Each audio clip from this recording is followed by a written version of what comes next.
Saya tak beli. Saya baca ni, bagusnya buku ni.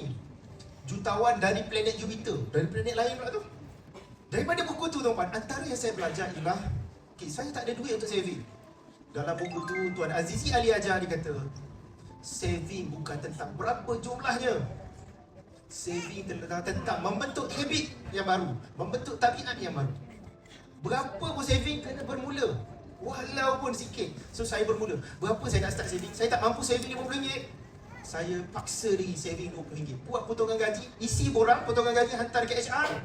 Suruh potong gaji saya, masuk akaun tabung haji sebelum duit tu masuk dalam akaun saya. Sebab apa? Antara yang diajar dalam buku tu, saving mesti auto. Benda yang betul, kita tak perlu buat decision. Benda yang betul, tak perlu. Bulan ni saving ke tak saving? Tak perlu. Benda tu memang kena buat, saving. Bulan ni sebab cuti sekolah, ada nak pakai duit. Bulan ni tak saving. Tak kaya cara macam tu. Tuan-puan gosok gigi hari-hari buat decision tak? Hari ni gosok gigi ke tak gosok gigi? Ada buat decision tak? Tak ada. Hari ni pergi kerja ke tak pergi kerja? Buat decision tak? Pergi juga. Hujan macam mana, pergi juga. Selagi tak dapat MC, pergi juga kerja. Perkara yang betul mesti dijadikan auto, mesti dijadikan rutin, mesti dijadikan habit. Buat potongan gaji pertama RM20 sebulan.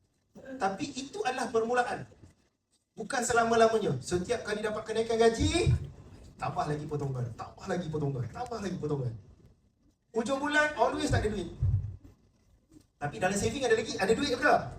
Pokai berduit. Saving, kalau tak buat saving ada duit tak hujung bulan? Tak ada juga, sama je.